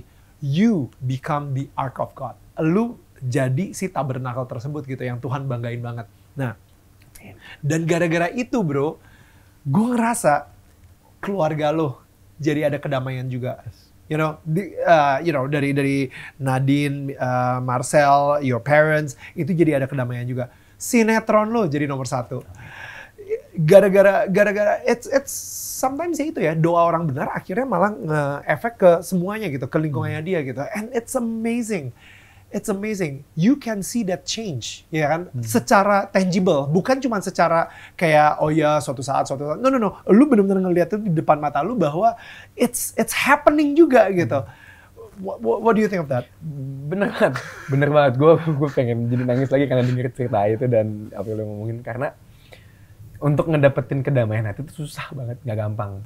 Lu ngerasa lu punya uang yang banyak, lu kerja banyak dan lu bisa jadi buy your happiness with that money gitu. Padahal you don't need money to make you happy. You only need God to make you happy. And lu punya uang tapi you don't feel blessed every single day, buat apa gitu. Mendingan gue punya uang 10.000 cuma I feel blessed. I can still do things with this 10.000 gitu. Tapi untuk dapat kedamaian hati itu emang gak gampang. Dan semua orang tuh berbondong-bondong nyari kedamaian hati dengan cara kerja keras, cari uang, cari ini, donasi sana, donasi sini. Terus kayak ngarepin sesuatu balik ke mereka. Dan padahal sebenarnya itu so simple banget. Just be nice to one another, be kind to one another, dan be humble. Jangan ngerasa lu yang lebih baik atau lebih pintar atau lebih di atasnya, tapi lower yourself in front of God and just be humble dan terus perbaruin hubungan lu dengan Tuhan dan lebih baik dan percaya sama gue deh, apapun itu pasti nanti akan dikasih lebih banyak lagi daripada sebelumnya. Lu udah mulai ngerasa belum kalau misalnya ada perubahan yang sangat signifikan atau tangible ya, gue bilangnya tangible tuh kayak bisa dirasain lah kayak gitu ya, di keluarga lu sendiri? Ada sih, gue jadi lebih jauh deket sama orang tua, jadi lebih respect sama orang tua. Dulu tuh gue kalau pulang syuting selalu alasannya, duh aku capek deh, aku langsung ke atas. Padahal di atas gue juga nontonnya Netflix gitu, kayak diem doang nonton habis itu tidur. Padahal I can use my time so wisely gitu loh. I still have parents yang bener-bener masih sehat banget dan kenapa gue nggak bisa grateful about that? Sedangkan Nadine sama Marcel kan udah pisah kan, maksudnya udah di luar, udah pada nikah. Sedangkan gue sekarang balik lagi ke rumah. Man, gue punya orang tua yang masih sehat dan itu gue nggak bisa stressful enough kayak bilang, lo hargain mereka masih di orang tua. Mereka tuh bener-bener udah bawa lo ke dalam dunia ini. Mereka nge-raise lo sedemikian rupa. Waktu lo kecil, lo mau makan susah banget, mereka ngajarin terus. Lo sendok jatuh diambil lagi sama mereka. Mereka sendok jatuh diambil lagi. Sedangkan orang tua lo cuma mau ngobrol bentar sama lo, cuma pengen nanya how was your day, dan lo bahkan nggak bisa nanya ke mereka kayak papa mama gimana hari ini, how's your heart, dan itu yang gue lakuin sekarang. Those two questions can change a lot of people's life. How's your day and how's your heart? And how's your heart. Itu nggak perlu banyak nanya, cuman gimana hari lo? Oh, dia jelasin cerita harinya, terus gimana hati lo? Udah, those two questions can change a lot sih. Wait, I don't get it. Like nggak tahu ya. Kalau ada anak gue nanya gitu ke gue gitu, papa bagaimana hati papa? What's wrong with my heart? Tapi maksudnya hati itu secara general ya, karena what do they answer usually? Like maksudnya kayak what is the ketika lu nanya bagaimana hari ya lumayan lah, tadi papa begini, mama begini, or whatever. Bagaimana hatinya? Itu wow, it's a deep question sih. It's a deep question. Makanya jawaban mereka kadang-kadang bisa kayak seneng lah hari ini bisa ngelakuin ini nih. Terus habis itu terus gimana apalagi papa ngelakuin? Misalkan papa lagi doyan sepeda nih sekarang. Terus kemarin sempat ada cekcok antara masalah biasalah keluarga lah. Standar. Akhirnya gue coba nanya sama Tuhan, kayak Tuhan harus ngelakuin apa ya? Terus Tuhan bilang sempet coba aja nyewa anjing. Gue akhirnya nyewa anjing temen gue, bilang pinjam anjing lu bentar dong buat gue tahu di rumah gue. Soalnya kan gue lagi syuting terus kan. Gue tahu di rumah gue. Akhirnya si anjing ini malah bisa jadi membuat keluarga gue jadi lebih dekat karena kayak kesana kayak punya anak lagi yang ada di rumah dan masih kecil gitu. Terus kayak gimana pak hati papa tenang banget sekarang, walaupun karena bukan karena gue tapi karena anjingnya, tapi karena the idea of me giving them a dog, artinya kan gue care about them. Gue bilang kayak gue nggak bisa bantu dari ada di dalam rumah untuk ngobrol. Jadi gue coba bantunya dengan sisi lain, gue coba kasih binatang peliharaan. Walaupun menurut mereka kayak ya ini mah karena anjing ya, walaupun mereka nggak ngomong kayak ini karena bisa gitu, tapi nggak apa-apa karena gue kayak ngelihat kebutuhan mereka tuh apa sebenarnya. Ya karena Marcella udah nggak ada, Nadine juga udah nggak ada, gue juga jarang di rumah, gue coba kasihnya lewat anjing dan it works man gitu. Jadi kayak thank you God gitu. Jadi kayak nanya how's your heart udah kelihatan dari mukanya. Jadi nanya lebih ke how's your day gitu, kayak how's your day ma apa. How do you talk to God? Well, actually, you know what? Kalau misalnya kita ngobrol sama Tuhan, kelihatannya emang gampang kalau misalnya kita ngomong sama Tuhan. Tapi gimana cara lu ngedengerin Tuhan? Dan kadang-kadang kita doa itu kan, doa, Tuhan makasih ya, Tuhan saya minta ini, thank you, bye. Amin. Minta doang. Tapi lu, kayak tadi lu ngomong gitu, kayak, Tuhan ini harus gimana ya? Oh, sewain anjing. Itu kayak random parah gitu, tapi itu membawa kedamaian di tengah keluarga lu gitu. Betul. Jadi that means Tuhan beneran ngomong sama lu dong. Bukan ngomong dalam arti kayak gitu ya, Syah, lu beliin anjing, lu bawa ke rumah, lu kasih ke bokap nyokap lu. Nah, kayak gitu. Banyak orang yang penasaran juga nih, karena gue sendiri, gue sendiri juga sering ngomong gitu. Kalau kayak Tuhan lagi ngomong sama gue soal bla bla bla gitu kan. Nah, jadi kalau misalnya dari lu sendiri, gimana sih cara Tuhan ngomong sama lu? Kalau misalkan lagi ada suatu ngambil keputusan kayak gini nih, kayak Tuhan apa yang harus gue lakuin ya? Terus tiba-tiba ada pikiran yang masuk dan kayak gak ada rasa kekhawatiran tentang pikiran itu. Kayak contoh, Tuhan bokap nyokap lagi ada selek dikit nih, kayak kira gue harus ngapain ya. Terus kayak tiba-tiba ada kepikiran, coba kasih anjing aja kali ya. Nah itu bukan Tuhan yang ngomong, tapi emang mungkin Roh Kudus yang ngasih tahu cara gue berpikir untuk bisa ke arah situ. Dan ketika ada pikiran yang membuat lo nggak ada rasa khawatir, nggak ada pertanyaan kedua, nggak ada pertanyaan ketiga, kayak aduh tapi gimana ya, kasihan nanti kayak mesti ngurusin punya atau ngurusin bulu-bulunya. Ketika nggak ada pertanyaan seperti itu, nggak ada pertanyaan yang sulit, nggak ada rasa khawatir, berarti gue ngerasanya Roh Kudus yang memimpin gue untuk bisa berpikir seperti itu dan harus coba gue lakuin, dan harus dilakuin. Jadi mungkin jawabannya gimana lo tahu kalau Tuhan lagi bicara sama lo? Bukan pikiran lo sendiri yang lagi bicara sama lo. Ketika lo mengambil keputusan dan tahu keputusan itu bukan keputusan yang ada harus ditimbangkan lagi, berarti lo tahu itu keputusan yang baik dan itu keputusan dari Tuhan sih menurut gue. Oke. Menarik sih ya. Kalau misalnya dari gue sendiri emang bener sih. Gue kadang-kadang suka iri ya dengerin YouTube lah atau dengerin apa gitu yang tiba-tiba, wah kemarin gue dengar suara Tuhan, dia gila. Wow, dia ngomong dua, wah suaranya jelas banget di kuping gue. Gue kayak wow, you know what? I wish I have your gifting gitu ya. Tapi sebenarnya sorry gue potong ya. Soalnya ini rada excited banget kalau gue ngomong ini. Soalnya gue juga sering banget kayak bukan artinya Tuhan ngomong terus sama gue constantly 24 jam ya. Tapi kayak radio aja, kalau kita udah frekuensinya sama, at the same frekuensi, lu kalau begitu lo kenal Roh Kudus, ketika lo dapat Roh Kudus, ketika lo mengenal Tuhan, lo jadi dapat punya wisdom. Ya. Nah, wisdom itu yang membuat lo tuh menjadi berpikir kayak, kalau lagi ada problem ini, karena gue dapat wisdomnya ini, jadi tahu, solving problemnya adalah seperti ini. Walaupun Tuhan nggak directly bilang kayak, Syah, lo harus ngelakuin ini. Nggak, cuman jadi punya pemikiran untuk arah sana. Ya. Menurut gue itu cara Tuhan berkomunikasi sama kita dikasih wisdom, yang penting kita frekuensinya harus sama terus. Jangan pernah lepas tuh frekuensinya. Jadi kan suaranya jadi nggak jelas, tapi kalau suaranya jelas, jadi tahu. Gimana caranya untuk mempertahankan si frekuensi itu biar nggak kemana-mana? Banyak cara ya, banyak cara. Kalau nggak ngelakuin pelayanan salah satunya. Buat gua sih paling gampang frekuensi untuk bisa dapat sama Tuhan, dengerin lagu. Buat gua lagu tuh bener-bener lo diem, lo dengerin lagunya, dengerin kata-katanya. Gue sih pasti selalu chill. Habis itu kayak, wah waktu-waktu kayak gini gue harus nanya, Tuhan gue lagi ada problem nih, kira-kira lo harus ngapain ya dengan problem ini gitu. Dan lo dapat aja sih jawabannya di dalam kepala lo sendiri gitu, kayak bilang kayak lo, gue harus kayak gini gitu. Gue harus coba lebih excited, gue harus coba lebih memotivasi diri gue sendiri. Jadi banyak cara banget sebenarnya, tapi salah satunya adalah lewat musik sih kalau gue. You worship. Yes, worship.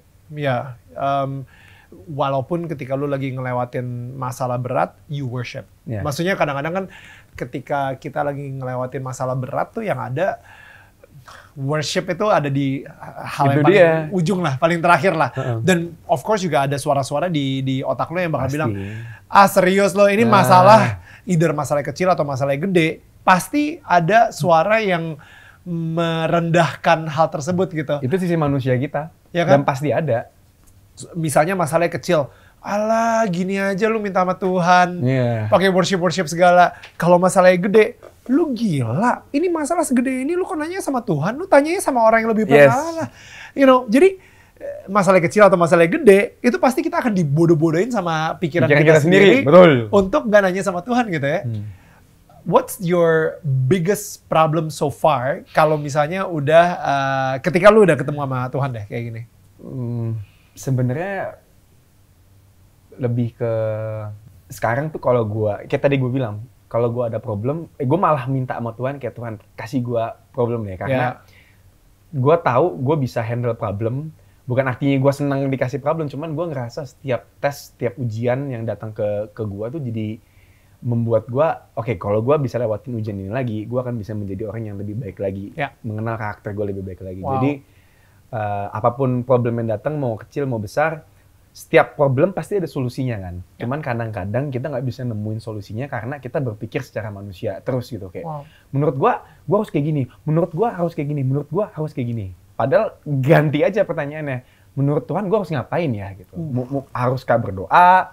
Haruskah gue coba write it out atau nggak coba untuk langsung tanya sama orangnya, misalkan problemnya berhubungan dengan seseorang. Yang paling penting adalah bukan nanya menurut gua, tapi menurut Tuhan apa ini yang harus gua lakuin. Jadi kadang emang kalau setiap dapat problem kayak gitu tuh, pikiran pasti akan membawa kita ke emosi kita, dan itu nggak apa-apa sih, itu manusia kita sih, nggak masalah. Cuman emosi manusia itu kan cobaan dari sebelah sana tuh, dari si setan gitu, dan either lo mau jatuh ke situ membiarkan, atau enggak lo mau rise above dan lo membiarkan Tuhan masuk dan ngambil alih semua posisi problemnya itu, dan lu biarin kayak Tuhan, gue harus kayak gimana, dengan cara apa ya? Minta kekuatan sama Tuhan sih untuk bisa selesaiin problemnya. Wow. Kalau misalnya dari mimpi yang kedua tadi, kenapa Mila yang mendadak keluar? That's always the big question. Kayak I don't know. No, yang lebih kena lagi. Actually, ketika Tuhan bilang kayak, si Mila actually yang bilang kayak, nggak tahu nih Tuhan yang nyuruh. Bukan, dia bilang soalnya Tuhan bilang lu cuma mau dengerin nama gue. Itu dia, nggak tahu. Padahal udah lama nggak ngobrol sama dia. Tapi sekarang udah pernah kali ngobrol ketika emang udah belajar lebih dekat sama Tuhan, dan step pertama adalah menyangkal diri kan. Lu bisa bilang maaf ke diri lu, tapi lu beneran bisa minta maaf ke Tuhan, dan lu minta maaf ke orangnya nggak? Akhirnya ya gue coba untuk memaafkan dia dengan cara yang ngobrol, ngajakin ketemuan lebih exactnya sih. Kayak kita bisa ketemuan nggak, ini last year sih, dan gue juga kaget sama diri gue sendiri pas waktu gue cerita. Mila pun juga kayak nanya, bang, kayak kenapa kok aku sih gitu, padahal kayak kita udah lama nggak ngobrol, dan kita udah saling memaafkan, kita udah selesai, kita udah temenan lagi. Nggak tahu juga gue sampai detik ini pun juga gue nggak paham kayak kenapa ya. What happened ketika lu lagi saling memaafkan sama Mila? Like lu itu literally lu kayak let go. Ini sendiri apa berdua? Berdua sih kita. Ini setelah kita udah putus, dan setelah beberapa tahun ya, setelah 2 tahun berarti ya, setelah 3 tahun apa 2 tahun, kayak gue rasa saat itu gue bisa maafin dia. Ini sebelum tahun ini soalnya. Tahun ini beda lagi nih. Tahun ini Mila pun juga sekarang yang gue tahu lagi belajar menjadi murid Tuhan, dan kita udah sempet teleponan, dan yang kagetnya juga adalah di situ. Mila nelpon, dia minta maaf, dan kali ini minta maafnya benar-benar minta maaf karena Tuhan yang membantu dia. Kalau tahun lalu gua rasa saat itu Tuhan ngebantu gua, cuman gua pikir tuh ego gua doang untuk dia, kayak aku maafin kamu, harus ketemu, gua minta maaf. Tapi this year kayak everything has changed. Kayak this year kayak gua udah benar-benar plong banget. This year gua udah kayak benar-benar udah memaafkan dia secara pikiran, secara hati, dan Tuhan maunya gue kayak begitu juga soalnya, dan gue udah lakuin itu, dan Mila pun juga sama gitu. Jadi kita benar-benar udah sama sekali nggak ada slack, nggak ada gap. Jadi mungkin tahun ini jadinya nih udah jadi Misha yang lahir baru, dan Mila yang lahir baru juga gitu, obviously. I hope so ya, I hope so. Gue rencana emang pengen coba untuk dibaptis, cuman karena belum nemu waktunya, tapi gue tahu Tuhan pasti akan ngasih waktu yang terbaik untuk biar gue dibaptis ulang kali ya. Sekarang ini lu single dong ya, lagi jomblo ya? Single and so happy. Exactly. By choice dong berarti. By choice. Oke. Kenapa? Kayak lu masih perlu proses lagi. Why are you still single atau gimana? Gak ada ini ya, gak ada tekanan dari kiri kanan gitu. Ada sih, cuman akhirnya mereka nyerah sendiri juga. Soalnya jawaban gue ya biarin aja, biar Tuhan aja yang ngatur, dan apapun itu, siapapun itu, yang penting akunya tuh baik, akunya berusaha untuk jadi baik. Itu aja sih yang perlu masih diberesin, menjadi diri gue lebih baik lagi. Karena kelihatannya kalau sekarang punya hubungan belum ready juga mungkin kali ya. Guanya sendiri belum ready sih. Ya. Apa sih yang lu cari dari sosok istri nanti? Yang paling penting mengenal Tuhan dan takut akan Tuhan. Itu paling pertama. Ya. Seiman, jadi paling pertama. Kedua, gue harap sih dia bisa main game ya, karena gue suka banget main game. Sama apa lagi ya? Adventurous, gue suka banget yang memacu adrenalin. Gue suka banget kayak ngelakuin bungee jumping, skydiving, apapun itu. Sama kalau bisa masak sih. Gue akhir-akhir ini lagi suka banget dengan tempe tahu, nggak tahu kenapa. Gue harap dia bisa masak tempe tahu. Simple sih, shallow banget sih, nggak apa-apa. Yang penting bisa masak. Gampang lah. Tukang gorengan di luar banyak. Habis itu dia tinggal dia bilang, bisa aja beli gitu. aku baru masak ini loh tempe tahu gitu kan. Ya. So, sama apa lagi ya? Pengen banget sebenarnya sih ini udah pasti jadi keharusan, tapi gue pengen banget bisa pas waktu bangun pagi doa bareng, pas waktu malam bisa doa bareng, bisa sama-sama bisa ngobrol berjam-jam tentang kebaikan Tuhan, tentang Tuhan seperti apa, dan kita bisa benar-benar senyum bahagia dengan ngelewatin semua problem yang akan kita hadapin, karena God knows, pasti Tuhan tahu juga kita pasti akan punya problem. Tapi problem itu bisa diselesaikan ketika kita bersama Tuhan. Jadi dia punya kemampuan, dia punya keinginan, dia punya willingly juga untuk punya Tuhan dalam hubungan. Itu susah sih nyari itu, cuman bisa lah.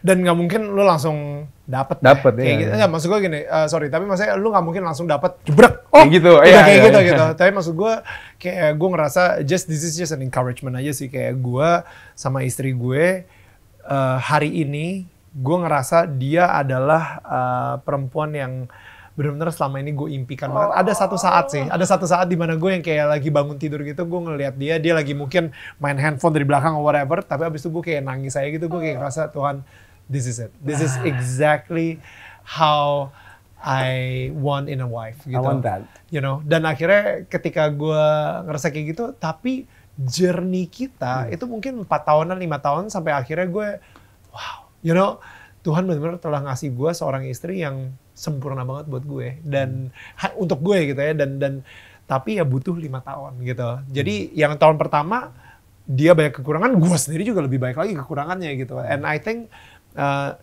akhirnya kita diproses, akhirnya my ideal woman, my ideal wife akhirnya dapat gitu, you know. And I think that's I mean, it will happen to you, bro. Gue yakin gue pasti akan bisa, karena kayak lu bilang, lu aja butuh waktu 5 tahun. Mungkin gue butuh waktu lebih banyak, apapun itu, cuman gue serahin semua sama Tuhan, dan gue yakin Tuhan pasti akan ngasih yang terbaik sih. Tapi yang penting cari dia dulu kan, gitu. Baru nanti dikasih. Cari dia, cari Tuhan dulu gitu, baru dikasih yang lain gitu. Iya. Cari jodoh dulu. Bukan, cari Tuhan maksudnya, cari Tuhan dulu. Ada kemungkinan balik sama Mila nggak? Gue nggak pernah tahu sih dengan apa yang akan terjadi di masa depan. Gue nggak minta sama Tuhan kayak Tuhan tolong kasih gue Mila gitu, tapi nggak. Gue lebih ke Tuhan siapapun itu, gue yakin Tuhan pasti akan ngasih yang terbaik menurut versi Tuhan. Yang paling penting adalah hati gue, prioritas gue adalah ke Tuhan, dan dari situ Tuhan pasti akan ngasih. Kadang-kadang Tuhan mungkin kayak udah ngasih, tapi gue nya nggak pick up mungkin kali ya, nggak nyari gitu. Tapi gue yakin semua itu pasti akan indah pada waktunya, mau itu dengan Mila, mau itu dengan siapapun itu. Gue yakin Tuhan akan memberikan yang terbaik dari Tuhannya sendiri. Jadi kalau gue berharapnya sama Tuhan. Berharap aja yang terbaik sama Tuhan. Siapapun itu. Jadi lu udah benar-benar berserah juga. Lu udah menyerahkan banget calon jodoh lu itu, calon istri lu itu di tangan Tuhan gitu ya. Bro, that's amazing. Okay, so guys, mudah-mudahan dari pembicaraan kita barusan ini bisa memberikan harapan baru buat kalian. Khususnya bagi kalian yang mungkin masih jomblo, bagi kalian yang mungkin baru aja putus, baru aja sakit hati. Oh, bisa cari gua. Bisa cari gua. Cari Tuhan dulu untuk cari gua. DM ke Misha gitu ya. DM ke Misha. Banget ya ampun. DM-nya ke Misha, bukan ke Marcel. Oke, ingat ke Misha. Bukan ke Marcel. Yang Marcel udah married gitu ya, Misha masih butuh gitu ya. Aduh, cetek banget, ya ampun. Jadi lu DM-nya bilang kayak, Misha, aku sudah mencari Tuhan dan Tuhan bilang aku harus ketemu kamu. Udah, langsung diketemuin nanti. Misha, aku habis nonton VJ Daniel tanggal lagi. Oke, boleh ketemuan aja, boleh share yuk. Jadi syaratnya harus sudah nonton dulu YouTube channelnya ya. Sadis. But it is such an amazing talk, bro. I am so blessed by our conversation. Me too. You know, I feel so blessed. Gila, thank you so much. Gue bersyukur banget kita bisa catch up lagi, dan gue yakin banget sih ini bukan terakhir kalinya gue undang lo di DTK. Gue yakin banget bukan. Kita bakal sih ada lagi another journey di mana lo mungkin didatengin lagi di mimpi yang ketiga kali ini. Jangan dong. Mimpi ketiga artinya udah ke surga dong. No. Enggak dong bro, 7 kali bro. Oh 7 kali ya, 7 kali. But I believe that God has like a huge plan for you, you know. Dan gue juga yakin kayak apa yang lo lakuin sekarang di sinetron pun, dengan kayak apa yang gue lakuin sebagai seorang presenter pun, tadinya gue ngomong ya cuma baca skrip aja, tapi with a purpose. Yes. Gue baca skrip aja itu kayaknya ada authority sama ada power gitu. Sama juga dengan acting lu sekarang di sinetron.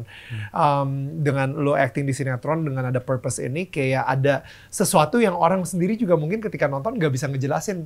Kok dia ada perasaan itu ya? Tapi itu ada perasaan yang lu bagikan melalui acting lu itu gitu. Which is really amazing. That's how God works and that's how amazing God is. Jadi again guys, kalau misalnya lo ngerasa terkuatkan gitu ya dari pembicaraan kita, jangan lupa untuk nge-DM di @DanielMananta_Network atau @VJDaniel atau @Misha_Chandrawinata, dan lu bisa kasih tahu apa sih quote-quote-nya Misha yang benar-benar kayak menguatkan lu banget, apa sih dari pembicaraan kita yang benar-benar kasih impact banget ke dalam hidup lu juga. Atau kalau misalnya lu pengen curhat, please curhat ke kita juga, bisa banget, kita bakal ngedengerin banget curhat lo.